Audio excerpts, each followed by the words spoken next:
All right, we are here today to talk about some common sense leadership strategies for your early education program. Y'all all know me. My name is Tim the trainer. So happy that you are all participating in this training today. Those of you that are participating live on Facebook Live, welcome. Super glad that you're here and very happy that you are doing this live. Those of you that might be watching the recording, happy that you're here too and watching the recording. So let's go ahead and get started. Housekeeping items that we always have to go over before we start our trainings right here. This training has been approved by the Texas Early Childhood Professional Development System, otherwise known as TechPEDS. So make sure that you have your personal TechPEDS Workforce ID number entered in your Tim the Trainer portal before you complete your assessment at the end of the webinar. That way your training certificate will be uploaded into your TechPEDS account and automatically verified. That makes life so much easier for so many people. Really good thing to do. Those of you that have your employees that are doing trainings with us, make sure also that your employees have their personal TechPEDS Workforce ID number on their Tim the Trainer portal. So once again, the trainings that they complete, those trainings that have been approved by TechPEDS are automatically uploaded into their TechPEDS account, which is great. All right. We are doing this live today, so those of you that are participating in the live course, you do need to submit your assessment by today in order for live to be printed on your training certificate. If you wait until tomorrow, or if you're watching the recording, you will still get a certificate of completion, but it will not have live on it. So I know that we're all super busy and we've got a lot going on in your programs, but if you want live on that training certificate, you got to make sure that you do your assessment today. All right. Also, just a reminder that per child care regulations, the minimum standards, clock hours of training must be done in a reasonable amount of time. We want to make sure that you don't have any issues with your training certificates when they are turned into licensing and Texas Rising Star. When they say trainings must be completed in a reasonable amount of time, the best way to understand that is the total number of clock hours of training that you complete in a single day should not exceed the total number of hours that you worked in that day. Definitely, the total number of clock hours that you complete in a single day should not exceed the number of waking hours that there are in a day. If you do more training hours than there are hours in a day, Child Care Licensing and Texas Rising Star are most likely not going to accept those. So work smarter, not harder. All right. Also, just a disclaimer out there, please refer to the Child Care Minimum Standard 746-123, your local licensing inspector and or your Texas Rising Star mentor for their interpretation of the definition of instructor-led training. All of our trainings here at Tim the Trainer, you have an opportunity to interact with the instructor in a timely manner.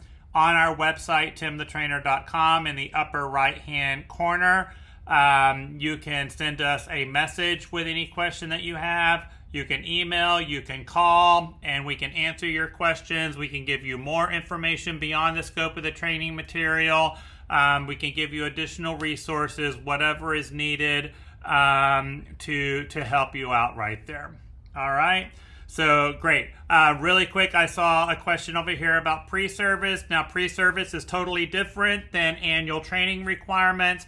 Annual training is what requires instructor-led training versus self-instructional training. That is only for annual training requirements. Pre-service, there is no definition or no expectation on whether it is self-instructional or instructor-led. Those two definitions only apply to annual training. So basically, you get to do pre-service training for your new employees, however is best for you and your organization. But instructor-led training, self-instructional training, that only applies to annual training requirements. Okay, you can refer to my webinar on the overview of minimum standards, the chapter on professional development, and we go further into that question right there.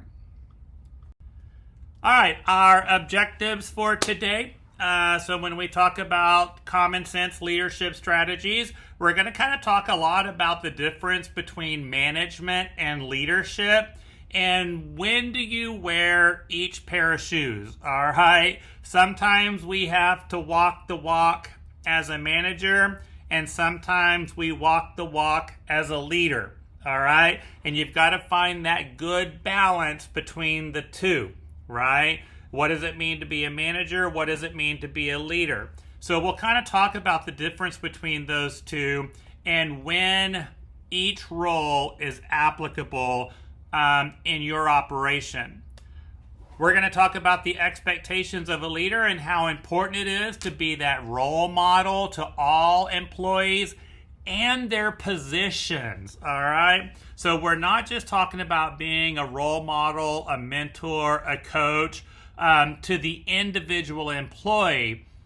But, I want you to kind of think about when we talk about job descriptions, when we talk about policies and processes, you write the job description based on the job, not the person.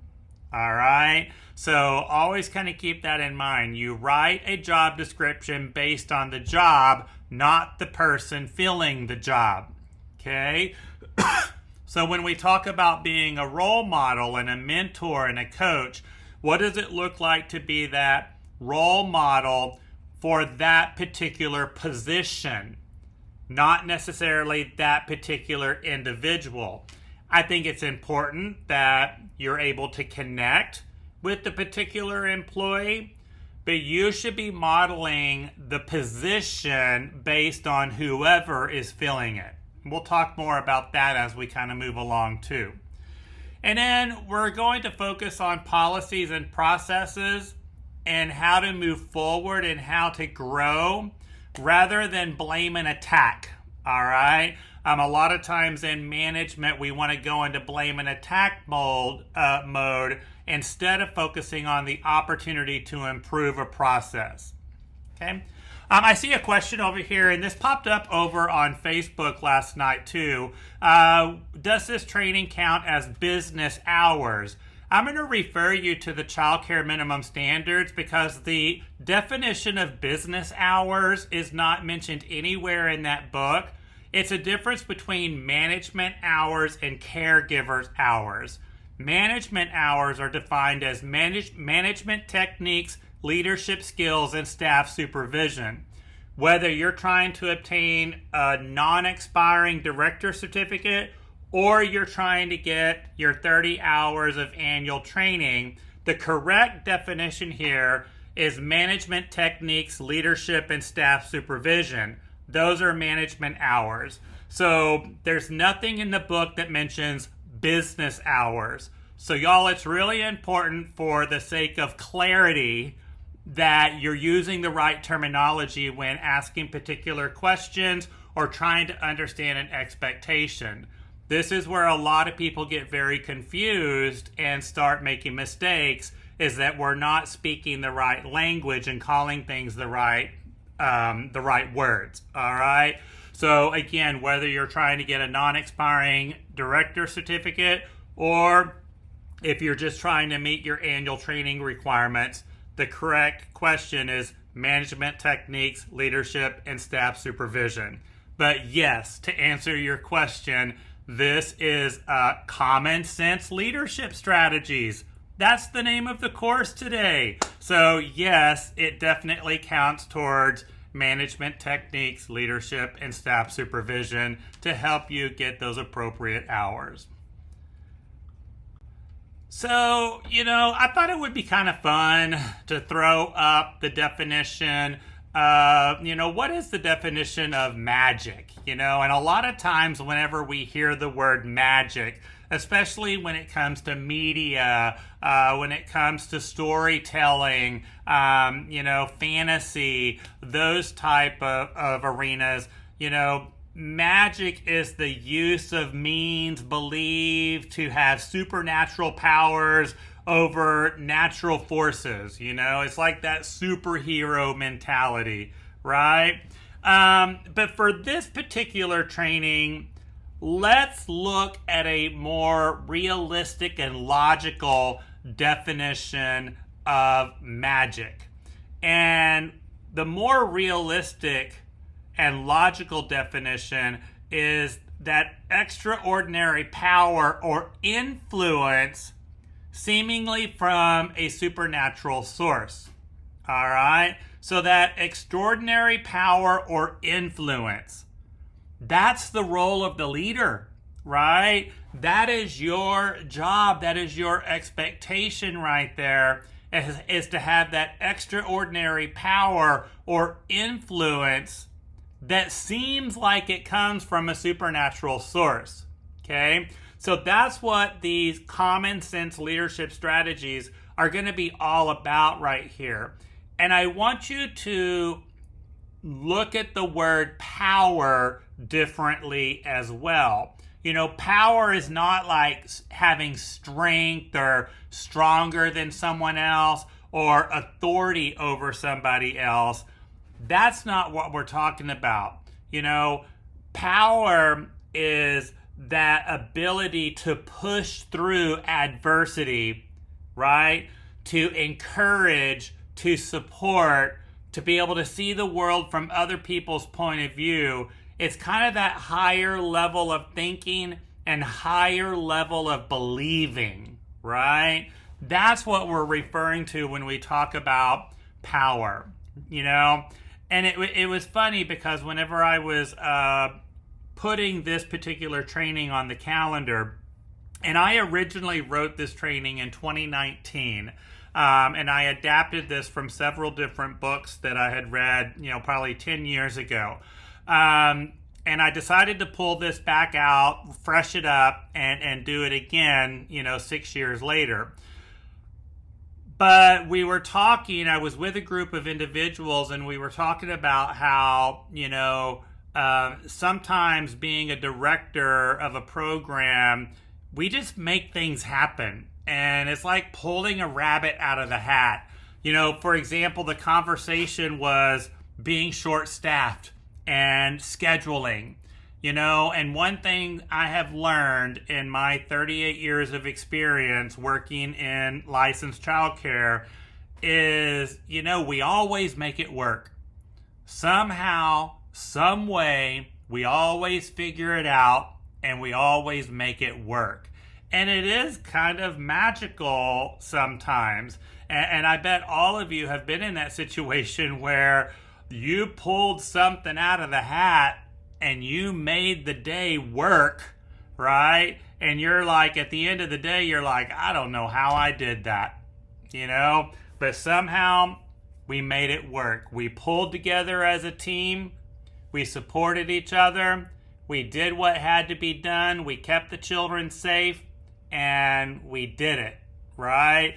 I've been watching a lot of the comments and posts that have been made on social media over the last couple of months, especially in regards to Texas Rising Star, whether it's that certification or an accreditation that someone might be getting. It's really scary at first, and people are really afraid of it, and they're not too sure if they're going to be successful.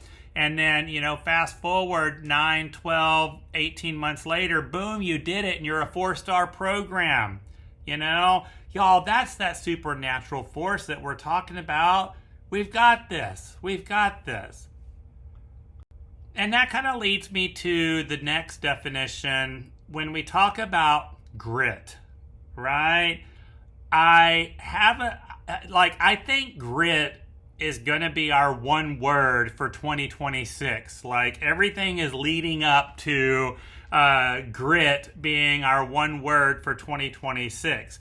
But, grit is defined as the firmness of mind or spirit.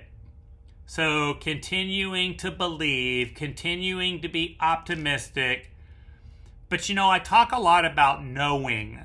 And there's a difference between believing in something and knowing something. Knowing that, you are meant to work in early education. Knowing that you are meant to be a leader. Knowing that you are meant to be married to this particular person, right? So knowing something is a little bit different than believing in something.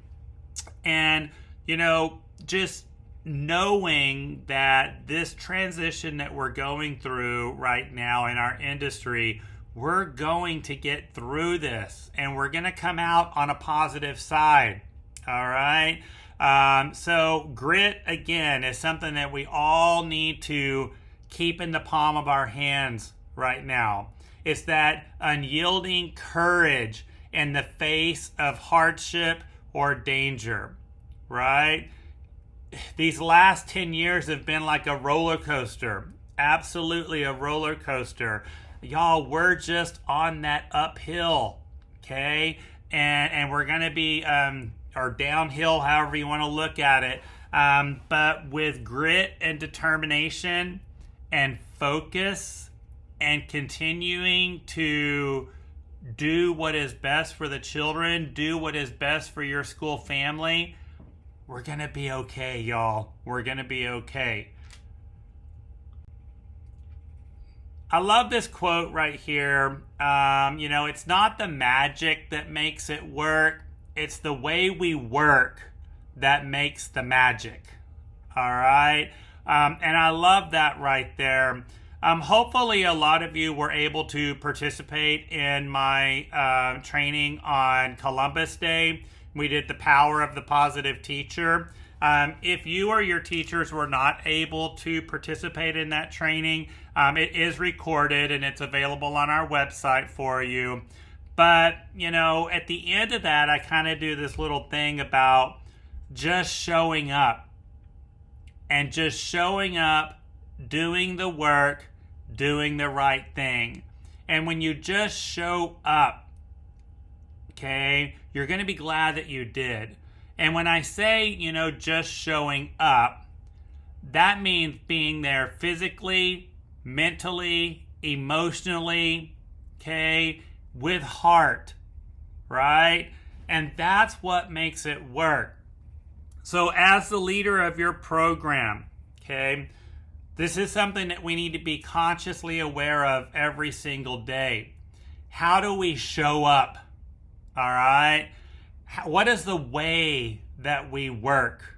Okay? And kind of come up with that definition for yourself, right? How do you show up and do the job? Okay? And how does that complement or collaborate with your teachers? And how do they show up?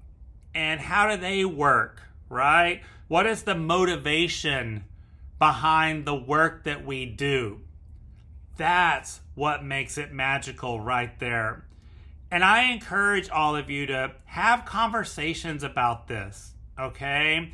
Have conversations about the way that we work, okay? That's what makes the magic. So that's a little homework assignment for you right there. Here's another commitment that I would like for us to make before we start going into these 10 common sense leadership strategies. And this is another objective that I have right now for myself. I'm trying to rewrite the script. Okay, I'm trying to change the language myself. But the people that you manage, the people that you lead, they are not your employees. They are your people, all right? We need to make people feel like individuals. We need to make people feel like people instead of just a number or a name on a piece of paper, right? And whenever you refer to someone as your employee, it's like they're your servant, Okay? And we never want anyone to ever feel like they're, your servant. All right? Now, we're going to talk about serving later on in this presentation, and serving is important, right? But we don't want someone to feel like they're a servant, right? The other thing, and this is what I'm really trying to rewrite my script on, is eliminating the word staff and referring to them as your staff, okay? They are not staff. They're not an infection. Staff is an infection, all right? They're your people. They're your school family, okay? So, those more meaningful words that bring a lot more value, that's what we're going for right here. Hey, I see a lot of people over in the comment screen typing in your name, and it looks like maybe your TechPads number or something. That's not necessary on the Facebook Live. You're going to complete an assessment at the end of this webinar, and that's how you're going to get your training certificate. So there's no need to type in your name or your center's name or a number over in the comment screen, just FYI. I also wanted to share Rave here at the very beginning of our webinar. And if you want to take a picture of this or, kind of write it down, I think this is great. Post this in your office so that you have a constant visual reminder of Rave, in your program. But Rave stands for respect, appreciate, value, everyone, every single day. All right, make it a point to rave every single day. Some of you might be going, but Tim, I'm so busy. I've got so much on my plate. I've got 38 employees. Yeah, you're busy. You've got a lot on your plate. You're stressed out. Okay. That's even more of a reason to rave. Okay? Respect, appreciate, and value everyone. And make sure they know it. Okay? You can't just assume that your employees know that they're respected, appreciated, and valued. Okay? Have the conversation, ask the questions. We've got to be able to see the world from other people's version of reality, okay? It's not about being right. It's not about being wrong. It's about being able to see someone's point of view, all right? Be curious, not judgmental. And once you're able to see a situation from their version of reality, from their point of view, then we can respect, appreciate, and value that person for what they bring to the table, for who they are, for the opportunities that they are giving you to lead, right? Their contributions that they bring to the organization. So you're going to hear me mention rave quite often throughout this training right here. Anytime you hear the word rave, respect, appreciate, value everyone. This is another really incredible quote that I wanted to throw into these common sense leadership strategies that we're discussing today. Committed, responsible, inspiring leaders create a culture of care. And when you create that culture of care, all right, and culture of care is not just the leader caring for your school family, okay, caring for your people. It's everybody caring for each other. And that is culture. It's something that's lived throughout your program. But when you create that culture of care, that's going to lead to quality, all right? Which quality leads to satisfaction. Satisfaction leads to measurable business results. And let's be honest here, even though we are here to care and to educate young children, we are still running businesses. Many of you are running multi-million-dollar businesses. So you have to have positive, measurable business results to have a successful program. I know we don't want to make it all about the money, but you got to have the money to have the business. So quality leads to satisfaction. Satisfaction leads to measurable business results. And that leads to a strong competitive advantage. Okay? And we've got to have that strong competitive advantage right now. Once again, as we're going through this period of uncertainty, okay, there's a lot of questions, there's a lot of concerns about the future of licensed childcare. You gotta have that strong competitive advantage so that we can make it through this. Okay? Why is that family choosing your program? Why is that family staying at your program even when the world doesn't go their way? But let's take it another step. Why is that employee? Okay, why is that person working for you? Why is that employee, why is that person staying with you? That's the strong competitive advantage. Anytime you lose a family, anytime you lose an employee, regardless of the reason, you should always reflect and analyze, what could I have done differently? What could I have done differently? Every loss in enrollment, every loss in an employee is an opportunity for the leader to grow. All right? Even if that family is moving to Ohio because dad's job got transferred, you can still reflect and analyze, what could I have done differently? Where is my opportunity for growth? So we always have to keep that competitive advantage out there. You know, I've mentioned this in lots of different trainings over the years. I like to refer to what I call the Joan Rivers style of management. Joan Rivers obviously was a very famous comedian, but she also was a very, very successful businesswoman. And one thing that she was very known for is she would say, you take care of the people that take care of you. And I love that. And my entire business model has always been based on that philosophy right there. You take care of the people that take care of you. All right? And then when I read this book called Creating Magic by Lee Cockerell, it kind of added right on to that Joan Rivers quote. You know, take care of the people and they will take care of your business. Not because they have to, but because they want to. So we got to pivot, all right?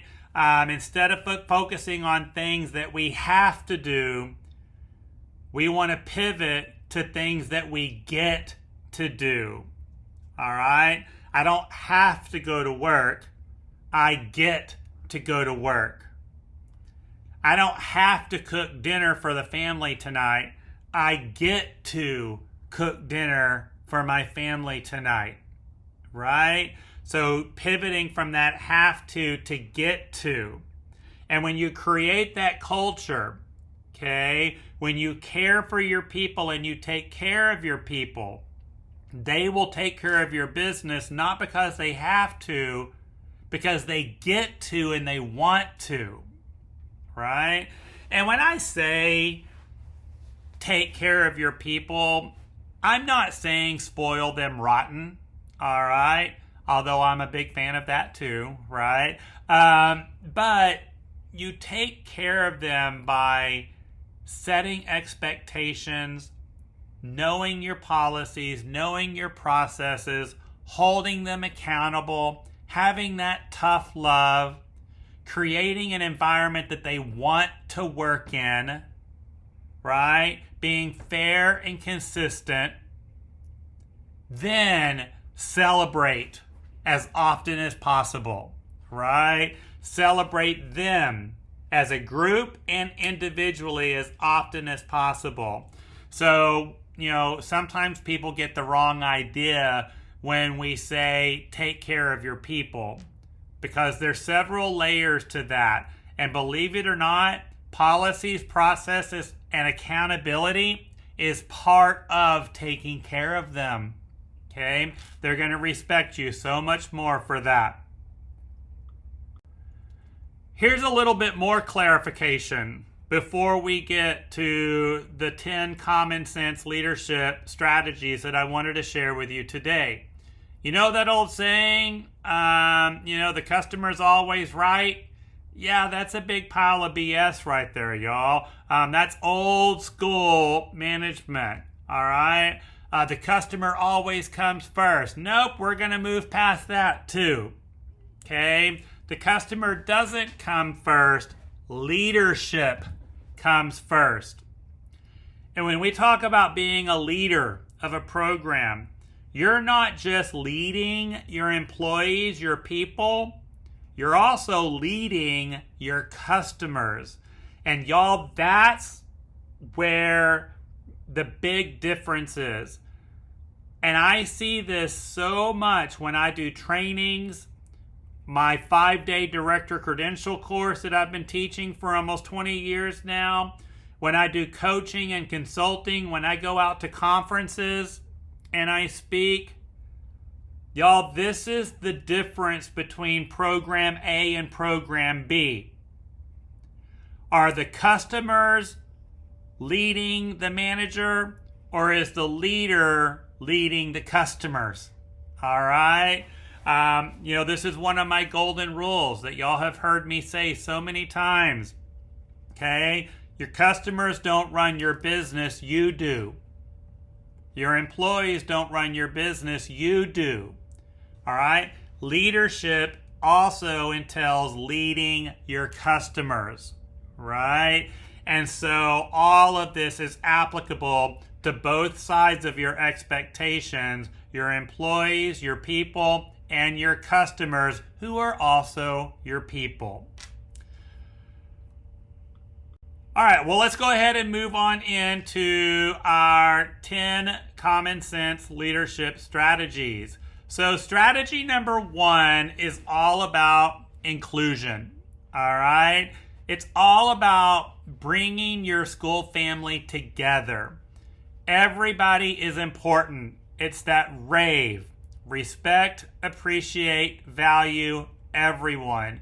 Make sure that everyone knows that they matter. Okay? Make sure that everyone matters and everyone knows it. We hear this quite often in the early education business. Well, that director has favorites. That director only puts their attention on a certain group of people. Now, I know that you're probably saying that's not true. I don't have favorites. Well, again, be curious, not judgmental. See the situation from other people's point of view.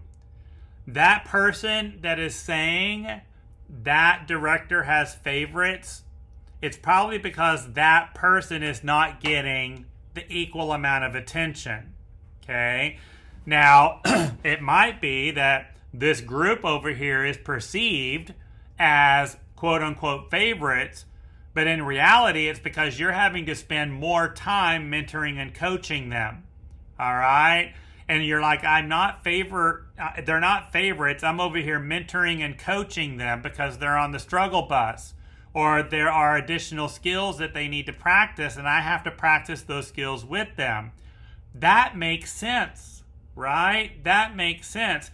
But what is the perception from this other person's point of view? Okay? Now we need to be private and confidential.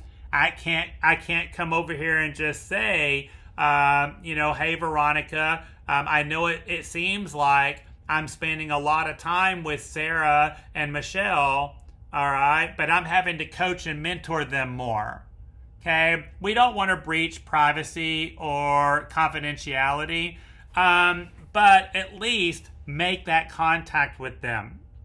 Okay, but that's where a lot of times this comes from right there. Always be consciously aware of the way you greet individuals whenever they come into your program. I know that you're busy. I know that you've got a lot of people on your plate, but when you see that person coming into your facility, whether it's an employee or a parent, okay, smile, take a deep breath, and relax, and greet that person with compassion. Okay? Always take that deep breath before you greet someone. Make sure they know that you're focused on them. You know, we've been talking a whole lot here lately about, words that come out of our mouth unconsciously just because that's the way our brain is wired, right? Like, please and thank you. Okay? Hello, good morning, have a great day. These are just scripts that are coming out of your mouth. But are they real? Are they genuine? Are they authentic? Do they have compassion and meaning behind them? We teach children to say please and thank you all the time, but do they really even understand what that means? Is it coming from a place of heart? Right? I'm sorry. Right? That's another one. Is it coming from a place of heart? Hopefully that makes sense to everybody. I want you to take that and put it in the perspective of greetings. And whenever you do greet someone, is that greeting with eye contact? Is there compassion behind it? All right? Is there authenticity? Is it authentic? All right? Look at that right there. Reach out to everyone on your team. Make yourself available. This has been another big part of my business model, in the programs that I have operated. I am all about being present and being boots on the ground, okay? But you got to make yourself available. Even if you're not physically present in the program, make yourself available with boundaries. Now, that's a whole nother training in itself right there, because make yourself available within business hours. Let me clarify that right there. And then continuing on with strategy number 1 right here. Again, everybody is important. Listen to understand. I love this quote right here. I've been using it a lot here lately. We have 2 ears and 1 mouth. You should be listening twice as much as you are talking. All right? Listening is communicating. So listen to understand, but you got to be present, mentally, emotionally, and physically present to listen to understand. Communicate clearly, directly, and honestly. Be a transparent person. Stand up for those that are excluded. All right? Don't micromanage. Give people the opportunity to succeed. Give people the opportunity to make mistakes. Mistakes are opportunities for growth. All right? Design your culture and live your culture. And treat your teachers the way you want your parents to be treated. Treat teachers as you would want your parents to be treated, your own biological parents. All right? So, I always like that. It puts things in a little bit of a different perspective. That whole thing about, I can talk about my mama, but you better not. Those are fighting words right there. You talk about my mama, you talk about my daddy. Treat your teachers just like you would like your own biological parents to be treated, assuming you have a loving, healthy relationship with your biological parents. And last reminder for strategy number 1, and I think that this is really good right here. Anyone who feels left out if someone comes to you and they say, I feel like I'm being left out, y'all, then they are being left out. All right? Again, see the situation from their point of view. All right? From their version of reality. And what does that individual person need to feel included? All right? One of the most common reasons why people leave their job is because they don't feel like they're part of something. From day one, we've got to make sure people feel included. We don't ever want someone to feel left out, especially those brand new employees. Okay? That's why, when you look at my onboarding plan, and I have a webinar on my website about new school family member onboarding, and there is a document that you can find on my website under documents that is a sample training plan, a sample onboarding plan. That sample onboarding plan is not just about getting those required topics out of the way. It's not about just doing the trainings, check, check, check, check. Y'all, my training plan that I designed is full of connections. It's time for the new employee to connect with the director, time spent connecting with the assistant directors or other administrators, time connecting with other teachers. All right? But from day one, part of onboarding is to make them feel like they're included. All right? That's your goal right there. And this is something that you should be consciously aware of every single day. None of us is as smart as all of us. Okay? Y'all, we need to listen and understand people, especially the teachers in the classroom. They know exactly what's going on in your school better than anyone else. And when we talk about ways to improve, ways to maintain, listen to them. I have said this again in so many trainings over the years. Most of my success that I have had in this business were not my ideas. They were my teachers, my directors, my managers, my administrators. All right?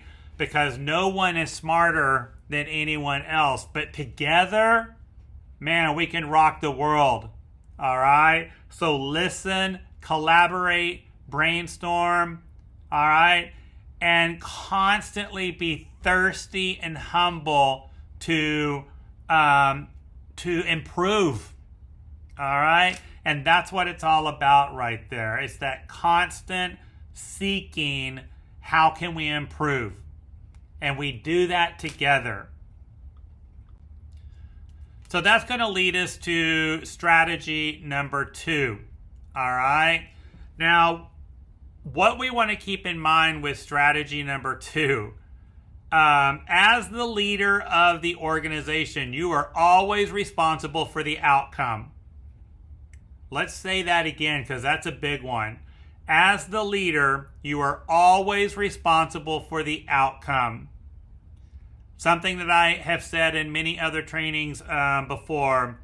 I'm doing a lot of reflecting today for some reason. I don't know why. But when your teachers fail, you fail. Okay? When your employees fail, the manager has failed. All right? But you're always responsible for the outcome. We talk about this in our director credential course because I'm trying to prepare people for reality. It's always your fault. Okay? But that's where accountability and ownership comes in.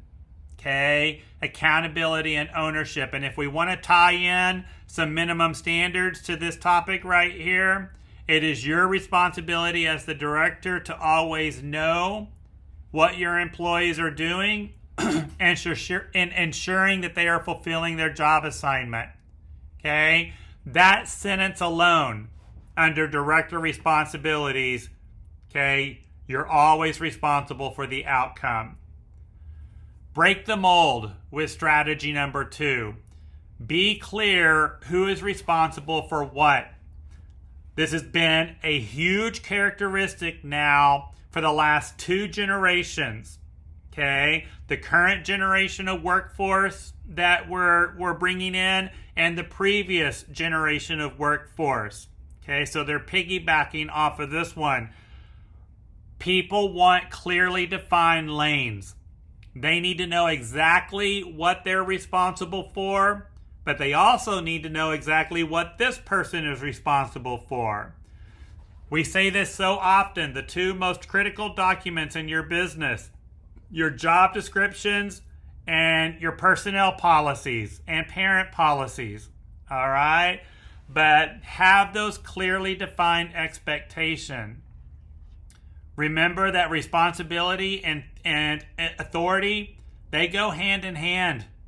All right? They go hand in hand right there. Anytime someone comes to me and they say, "Oh, well, I'm just an assistant teacher. Oh, I'm just the cook," right? You're not just anything. Every single person has a responsibility in your program, and your program cannot be successful unless everybody plays their part to the best of their ability. Every position counts. All right? I've also been on this soapbox here lately, and you can refer to my webinar on roles and responsibilities. I talk about this in that particular webinar.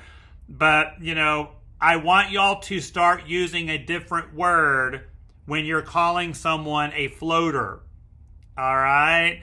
I refer to that position as a multi-age specialist. All right? A multi-age specialist. Because no one is just a floater.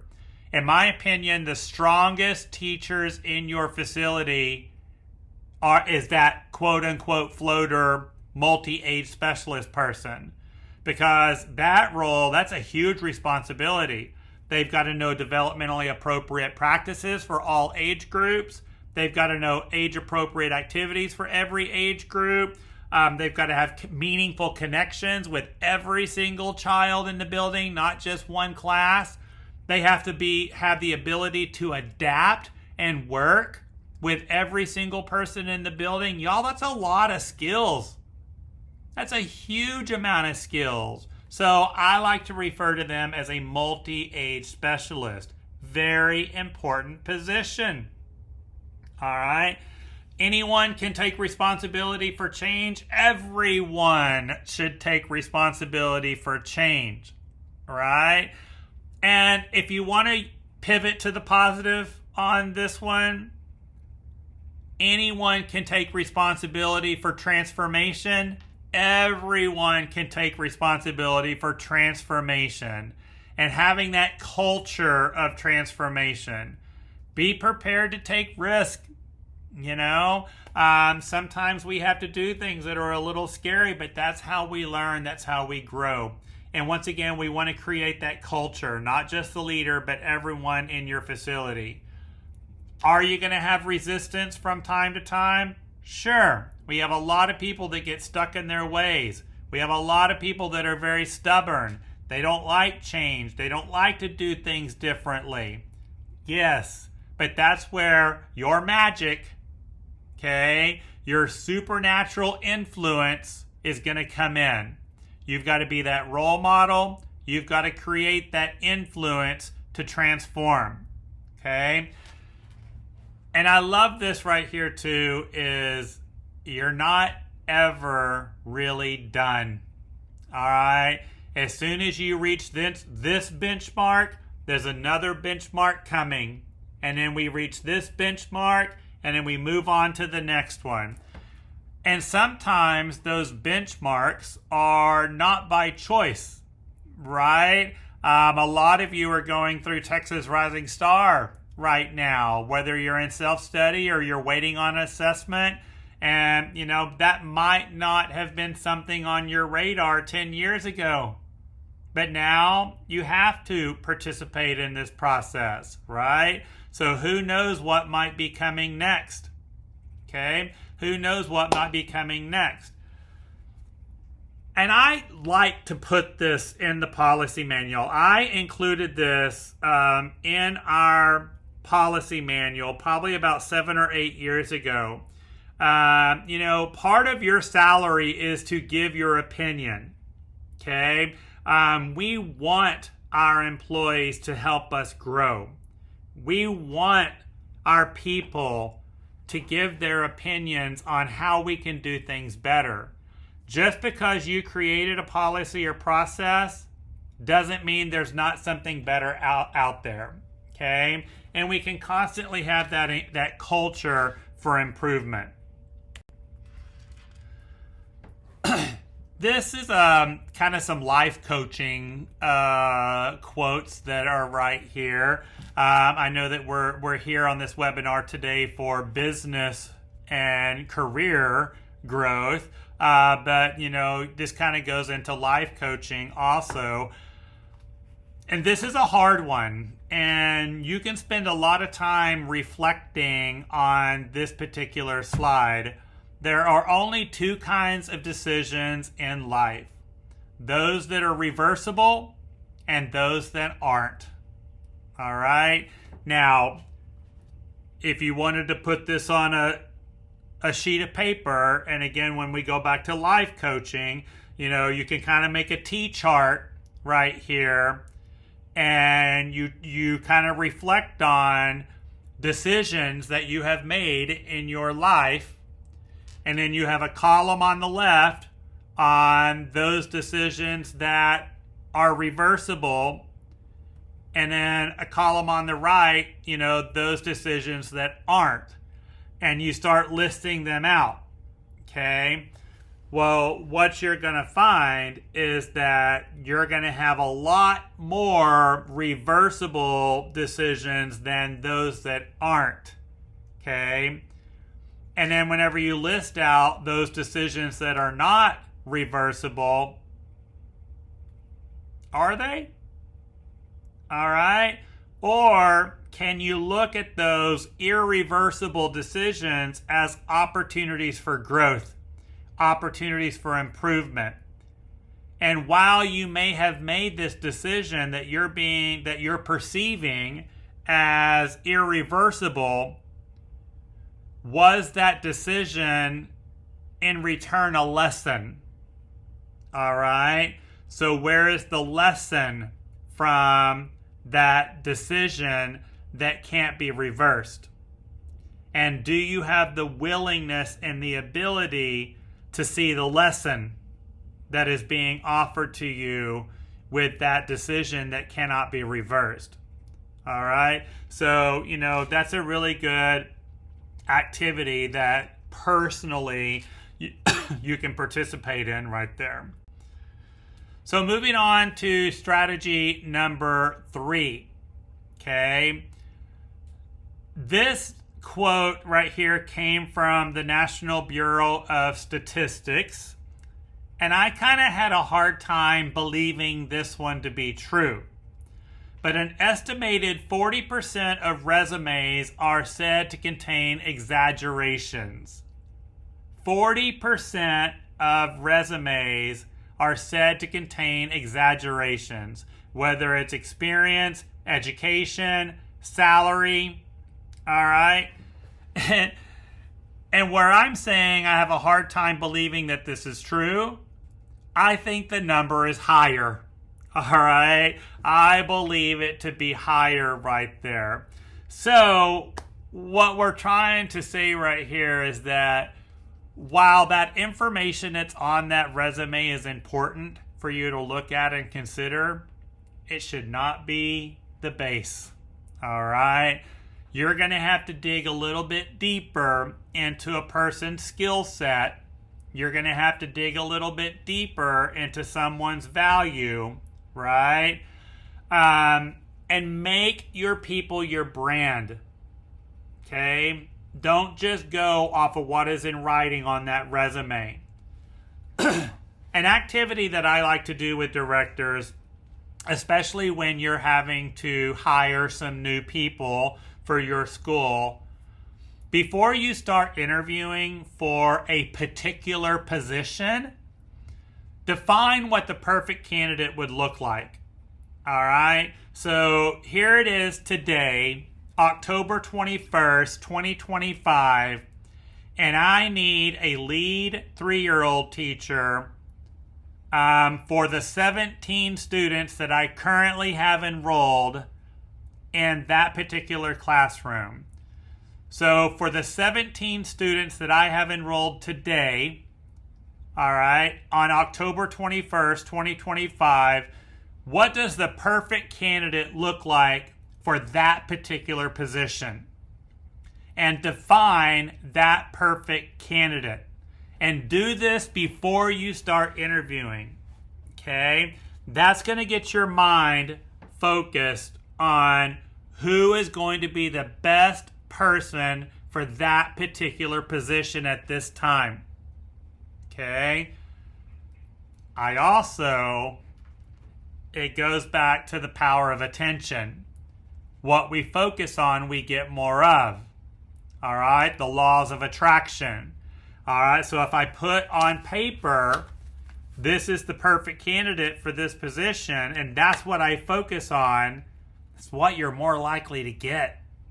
All right? Look for good people in unlikely places.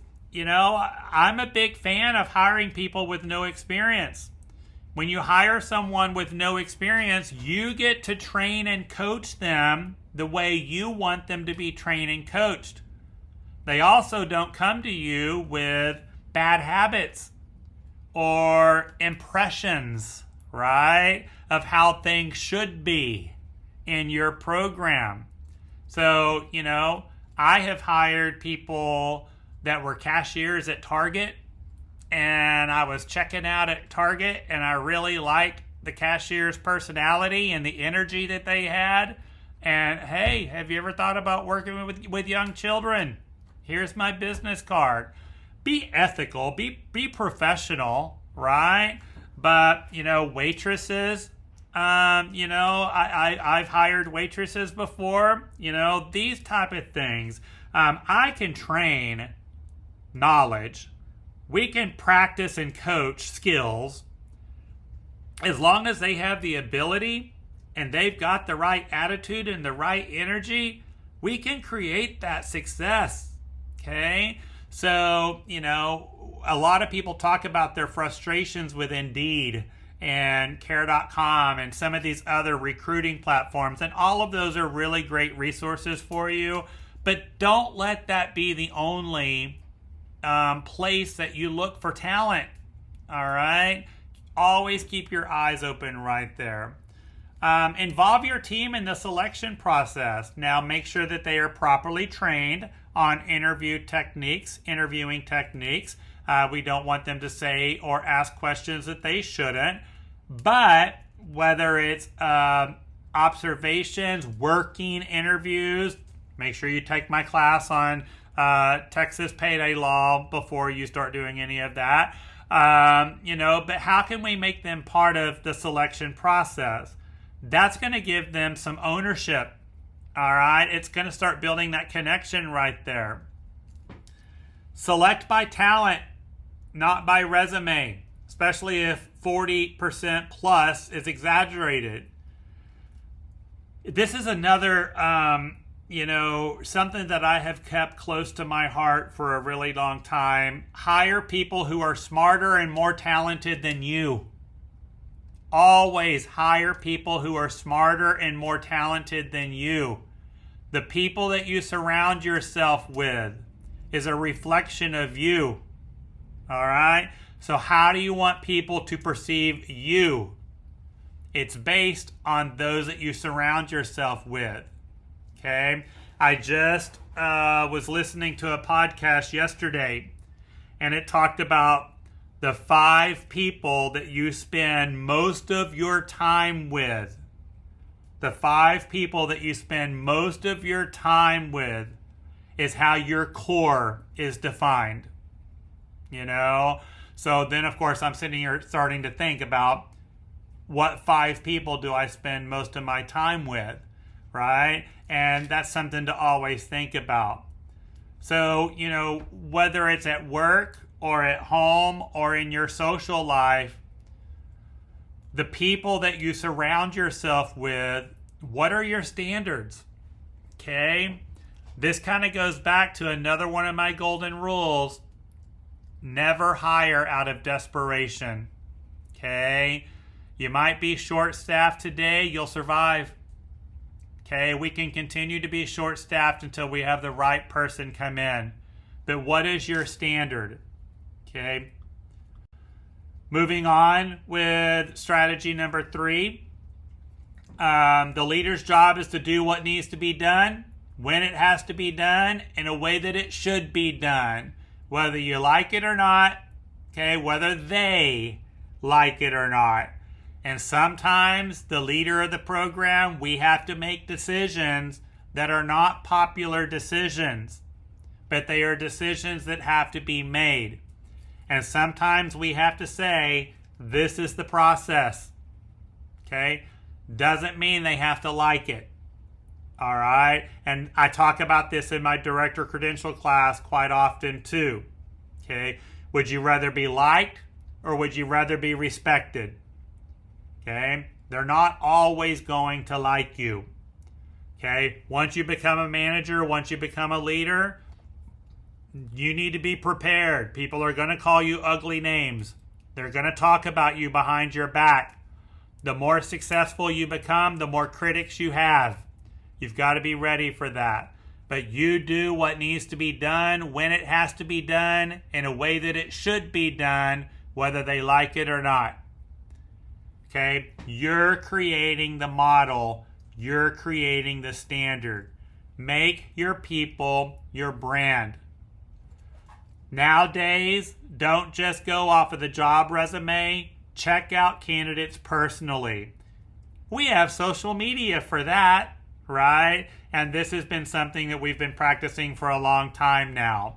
Check them out on social media. You'll be surprised at what you find.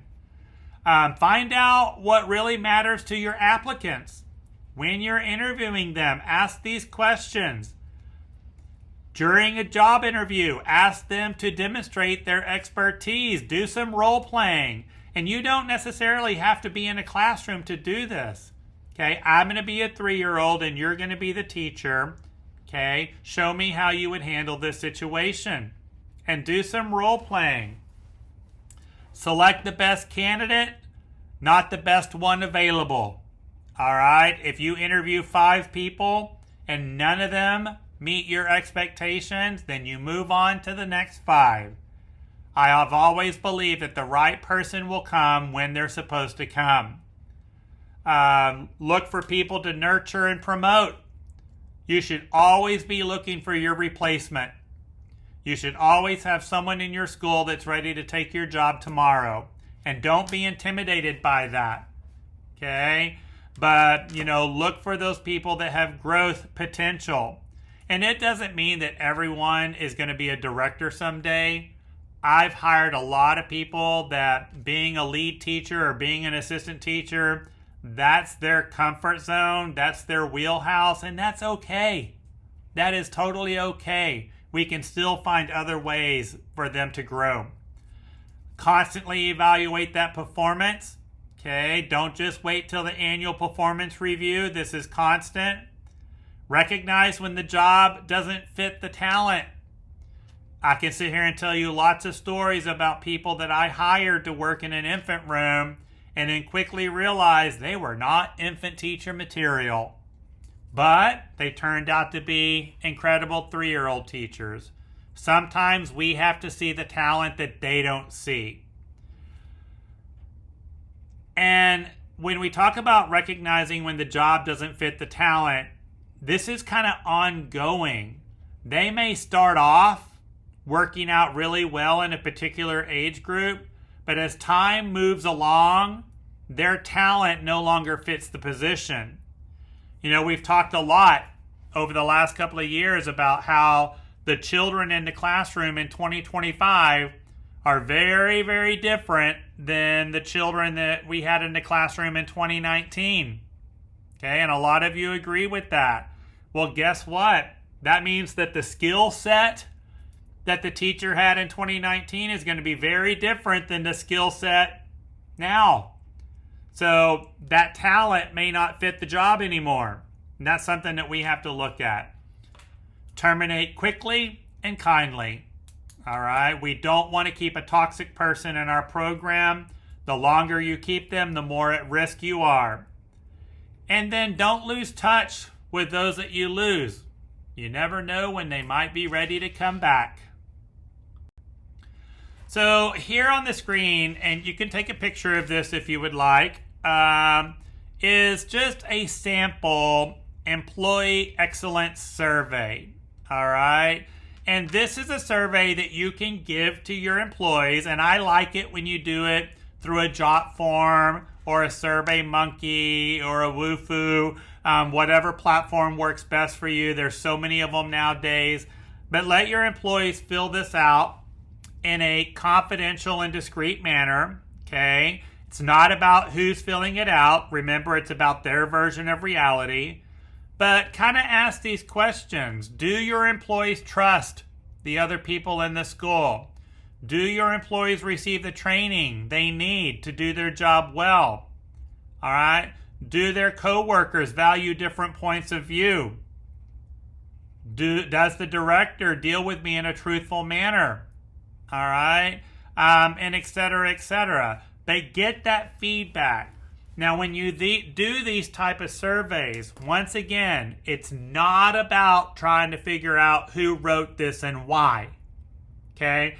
If you're only focusing on who wrote this and why they wrote this, you're missing the point. Okay? This is their version of reality. This is your culture, your environment from their point of view. No matter what they write down, it's an opportunity for growth. Okay? But that's how you've got to go into this. I have done parent surveys. I have done employee surveys for many, many, many years. We usually do them twice a year. And I always have to have this talk with the leadership team. If you're sitting there trying to figure out who wrote this and you want to go into blame and attack, and you want to defend, you're missing the point. All right? So take it for their version of reality and the opportunity of growth. So strategy number 4. All right? What is your vision? So look at your vision right here. Your vision statement. What we want to be. Your essence statement, what we want our families to feel. And then what is your mission? What we must do. All right? Have this conversation in a staff meeting. Okay? Take this back to your team. Do it in a staff meeting. Create some learning objectives. Create an assessment so that you can give a training hour for it. But as a group, talk about what we want to be, what we want our families to feel, and what we must do to get there. And then you're going to apply what we call COACH. Care, observe, act, communicate, and help. All right? When you do this, you're going to give people a purpose. And we want your employees to have a purpose, not a job. Okay. Hopefully everyone that is participating in this webinar today, all right, this is not a job to you. This is a purpose. This is a passion. There is a why behind what we get to do. Become that coach leader. Okay. Lead by example. Teach by example. Remember my coaching model, and I have a webinar on my website that goes through this. Tell them what the expectation is, show them the expectation, and practice with them. Teach the principles of great service. Lead by example. Communicate constantly. Be transparent with your communication. Give feedback immediately and effectively, and prepare them for the unexpected. If you need to have a difficult conversation, hey, Ashley, we need to have a conversation that is going to give us opportunity for growth. All right? Instead of saying we need to have a difficult conversation, hey, we need to have a conversation that's going to give us opportunity for growth. Pivot to the positive right here. Train your teachers on the following. All right? Make that eye contact and smile. Greet and welcome every parent and child that comes within 10 to 15 feet of you. If there is rupture, provide immediate service recovery. Okay? Always be the first to speak. Don't wait for a problem to come to you. You go to the problem. Always be conscious of your body language at all times. Okay? Don't assume that your people have these skills. Okay? We have to train this. We have to coach it. We have to mentor. And remember, if you don't train and develop your employees, then you will lose them and some other school will. All right? So keep that in mind. And the Zig Ziglar quote that I love so much, it's better to train your people and lose them than not train them and keep them. All right? So teach them on the following. Strategy number 5 is all about processes. Okay? It's all about processes. And remember that follow-up. Without follow-up, you have no credibility. Follow-up is the key to repairing rupture. All right? When you're talking about hassles and eliminating hassles right here, ask what rather than who. Okay? So instead of going into blame and attack and trying to find a person to pinpoint the problem, focus on the what. And the what is the process. It might be a process.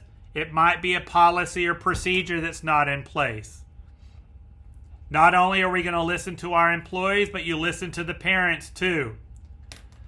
Learn firsthand what is working and what is not. When we talk about seeing the world from other people's version of reality, it's not just your employees, but we got to see it from the parents' version of reality too. Now that creates an opportunity to lead, because the parent is only concerned about their one individual child, where your decisions are based on what is in the best interest of every single person in this building. So sometimes we have to narrow that down for the family. Always be one step ahead. And when I say the director should always be the first to speak, that's putting you one step ahead. Okay? In a positive way, anticipate how situations are going to go and be ready for the next step. Look at your personal processes right here. All right? So not just from a business standpoint or your school, but your personal processes. Once again, we're going to expect resistance and then evaluate and make changes as needed. This is something else that's been coming up a whole lot here recently. It's okay to change your policies and processes. Just because you adopt a policy doesn't mean you have to keep it forever. Policies do age out. Processes age out. Okay? We've got to be humble and hungry to transform. And you do that in a meaningful way. Strategy number 6. Oh, should we take a deep breath on this one? I feel like we need to take a deep breath on this one. Facts are needed to be able to make a decision. Always collect facts before making an opinion, before making a decision. Okay? Don't do it knee-jerk reaction. Don't just go off of what you see on social media or what you hear third party.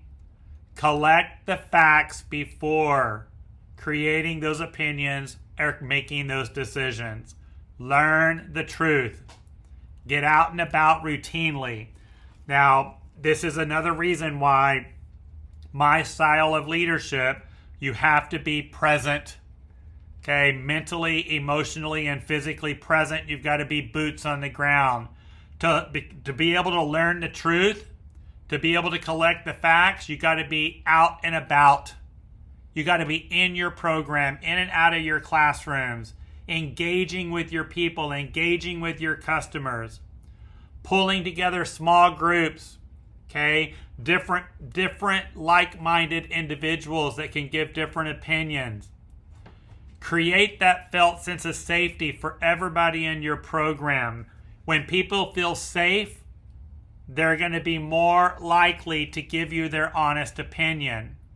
If they're frigid, if they're scared, if they don't feel safe, they're going to tell you what they think you want to hear. All right? Rather than what's actually going on. Answer the tough questions. Okay? Don't hide behind them. Don't distract them. All right? Sometimes we got to answer those tough questions. And that answer to that tough question might be, I'm not sure yet. Okay? I don't have the answer to this question at this time. All right? Y'all, that's an appropriate answer. Now, it can't be your answer every time, but sometimes we just don't have enough facts to be able to answer a question. I've been getting a lot of phone calls and a lot of emails over the last few weeks about some things that are going on in the childcare industry. And my response has been just that. I don't have enough facts to be able to answer this question at this time. We just don't have enough information yet to be able to give an answer. All right? And y'all, that needs to be okay. And then get that formal feedback about yourself. And I know this is tough and this is hard for some people, but we have to be humble and hungry to grow as well. Okay? I always ask for feedback on myself. Now, I'm a words of affirmation person, so I need those words of affirmation, but it also helps us grow. Okay? But from your team, from your school family, get that feedback. Strategy number 7 is about appreciate, recognition, and encouragement. All right? This is what we like to call free fuel right here. The free fuel. We get to spend meaningful time with your people. All right? Make this a priority. Don't just do this whenever you have the time. Don't just do this when there's conflict or rupture. Spend meaningful time with your people.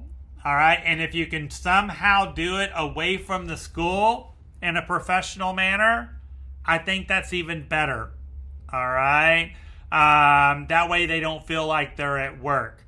This is one of the things that I love about our training cruises, is that whenever we do the training cruise and you get to come and you get to bring a couple of your teachers, if that's possible, it's amazing, intimate time that you get to spend with them away from the school. And that's free fuel, right? That's good stuff right there. Recognize them by their names, okay? There is a chemical that is released from the brain when you call people by their name. It's that joy juice that we want people to have. All right? Catch them doing something right, but make sure that it's authentic and real. Don't just make something up, all right, to make something up. Okay? Acknowledge the things that they are doing well. Acknowledge the expectations that they are meeting. Remember, what you focus on, you get more of.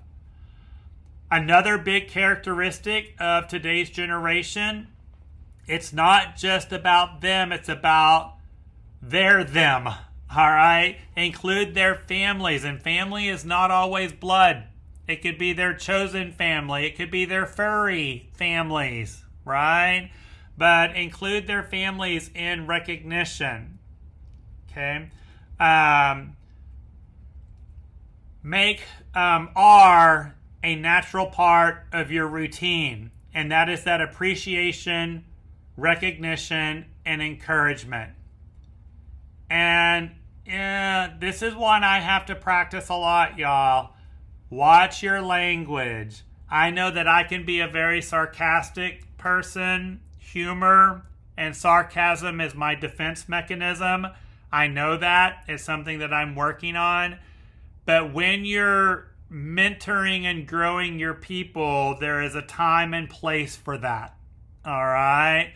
Watch your language. Watch your words. Use it when it's an appropriate time. Okay? And that's something that we all have to work on from time to time. Strategy number 8, always stay ahead of the pack. If you take anything away from today's webinar, especially with the circumstance that we are in today, all right, please focus on strategy number 8 right here. Stay ahead of the pack.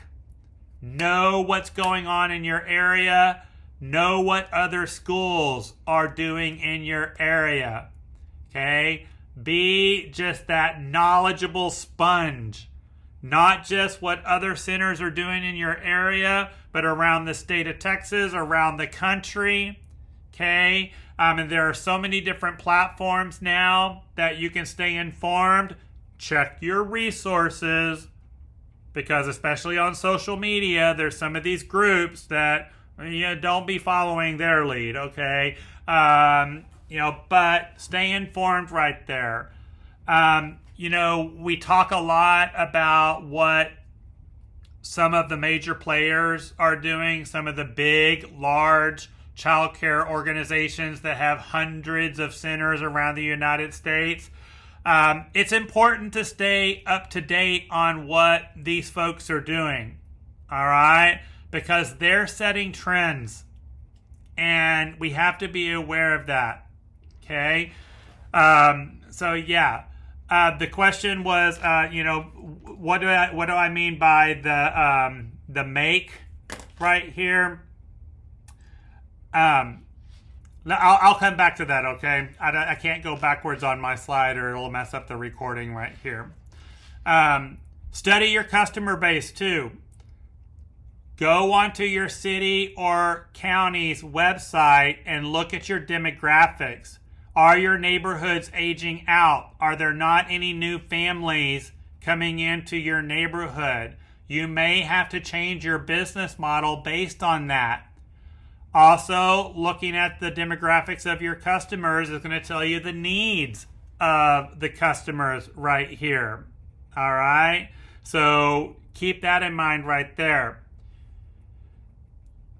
Keep the people that you lead ahead of the pack as well. All right? So this is something else that I have always focused on in the centers that I operate. I always want my teachers to have skills that they don't get from the average program. I want them to be one step ahead too. So it's not just me constantly being ahead, but I want them to grow with us. Okay? But keep that in mind as well. Strategy number 9, be careful what you say and what you do. Okay, this kind of goes back to that sarcasm and humor part. Demonstrate a compassion, commitment to your role. I've always said if I could walk into any school, I should be able to walk into any facility that I don't know, line every single person up against the wall, and I should be able to say, that's the director right there.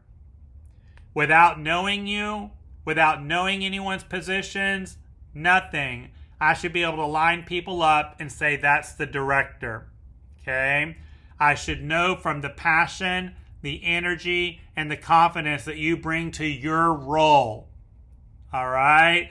So kind of ask yourself that right there. As the leader of your organization, do you stand out?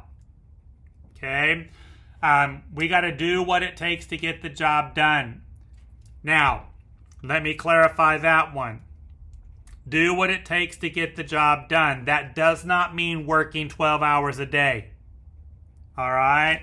One of my mentors early on in my career taught me that if you can't get your job done in an 8-hour workday, you're doing something wrong. So if you feel like you're having to work 10, 12 hours a day, we need to reflect on that. What are we doing wrong? What do we need to be doing differently? Okay?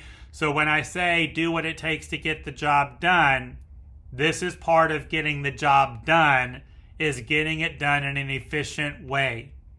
All right? And people say, well, can you do a training on that? It's not going to work. All right? Because every person, every school, every position is different.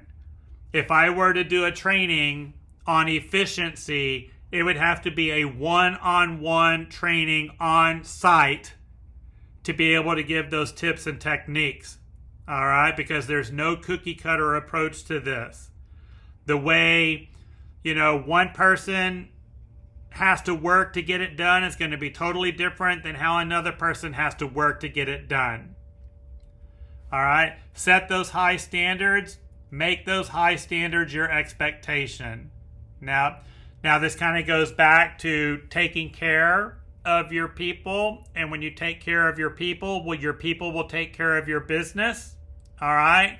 Not because they have to, but because they want to. I have had a reputation in the past for taking very good care of our people, but every single one of them will also tell you that I have very high expectations. All right? So yes, those two things go hand in hand. Be that positive person. Again, I just did a training last Monday on the power of the positive teacher. Have that positive attitude. Have that optimistic attitude. Practice gratitude daily. Be positively contagious, but don't be Pollyanna positive. Has to be genuine. Okay? Has to be genuine. Look and carry yourself like a professional. Okay? Be a full-time professional, even when the curtain is down. All right? Because nowadays, even when the curtain is down, people are still watching and listening to you. Social media. That's all I'm going to say. All right? Social media. Okay? Be that professional. Don't lose your sense of humor either. And I put this in here for a particular reason. Don't lose your sense of humor about yourself. One of the greatest characteristics that someone can have is their ability to laugh at themselves. Okay? And sometimes we just have to laugh at ourselves. And then that's that opportunity to learn and grow. And stay humble. Always be thirsty for more. Look at me right now. I'm supposed to be retired, y'all. All right? I'm semi-retired. I'm failing at retirement. And even in my semi-retirement, I am constantly looking for ways to grow. That's just how my brain is wired. It's what my brain needs. All right? Do the same thing. Be humble and hungry. All right? For that growth right there. And then last one, strategy number 10, build that character. All right? And I love this right here. So again, if you want to take a picture of this, you can. Honesty. We deal with each other in a straightforward manner. Love that. All right? Just be straightforward. Call it what it is. Okay? Have integrity. We act in a manner consistent with our words and beliefs. So walk the walk, talk the talk. Respect. We treat each other with care and consideration. Courage. We pursue our beliefs with strengths and perseverance. That's that grit. All right? We got this. Openness. We share information freely without judgment, without criticism. It's not about who's right or wrong. It's about being able to see each other's version of reality. Diversity. We seek, value, and respect differences amongst our fellow co-workers. All right? And with that diversity, seeking, value, and respect differences. It's okay to have different beliefs. It's okay to have different opinions. And we can still work together and we can still respect each other. And that creates the balance. We strive for stability and vitality in our lives. All right? I love this right here. Take this, copy it, post it in your program, post it in your office. Have a staff meeting or a staff development about this. This is good stuff. All right? Oh, thank you, Lynn. I appreciate that. So when you do this, you look at honesty, integrity, respect, courage, openness, diversity, and balance. This is going to develop character. All right? Now, we're going to have ethical dilemmas. Ethical dilemmas are just part of life. This kind of goes back to some other previous trainings that I've talked about. You have relationship. You develop relationships. You create meaningful relationships. And every relationship is going to have rupture. Rupture is a natural part of relationships. Whether you're at work, whether you're at home, whether you're in a social setting, every relationship is going to have rupture. And then there's the repair. Okay? And you cannot have a strong relationship without repair. So the repair part is the most important part. Relationship, rupture, and repair. And the repair is what strengthens the relationship. You can't have repair without rupture. Okay? Now, whether it's at work or if it's at home or if it's in a social setting, that repair has to happen. And again, we could probably have offline conversations about the relationships that you have had in the past that have had rupture and the repair has never happened. All right? And that's not healthy. Okay? So don't be afraid of the repair part. Don't be afraid of the rupture part. Rupture creates the opportunity for repair. Repair strengthens the relationship. Okay? So when you talk about anticipating ethical dilemmas, these are opportunities. Okay? Live your values. Train for character, not just skill. Okay? Skill, again, we can practice skill. We can coach, we can mentor, we can practice skill. But we got to keep that character in there and teach your values. Practice your values, live your values. All right? Live those values.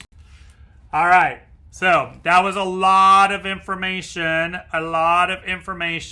in these 10, common sense strategies for leadership. That was a lot of fun, and I know that it was longer than normal. Our 10 at 10s are normally 1 hour long, but when I was putting this information together, I was like, I'm going to need more than an hour to go through this, and I hopefully gave you a lot of information to reflect on, a lot of things for you to look for the opportunities for growth, okay?